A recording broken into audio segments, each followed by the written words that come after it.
se rani ko normala kad nisi? Sedi bre, mama, sedi. Sad ti koprive po dvorištu praviš čorbe i čajeve. Ješće ti vi koprive, samo polako. Čekaj da dune vetar, ima da svira ko orgulje, pa da vidiš kako je lepu sviraljku napravi od kuće tvoj deda. Iš tamo! Dok ih ne najurim, jedno 15 dana. Umukni, Godzilla. I da vidimo gdje će ko noća zaspava. To ćemo na kraju. Uz dezert.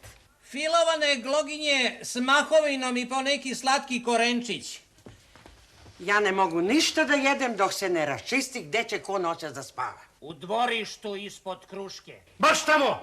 Meso, sine. Mi smo svoje meso odavno izeli. Deda ti je pun holesterola. Skroz je izlapeo. Baulja po krovu i ne zna više šta govori. Iskopat ću ti oko! Nemoj, Aranđele, nemoj, bre, Aranđele. Evo i vama malo koprive dok je mlada i sveža. Godzilla! Evo ga!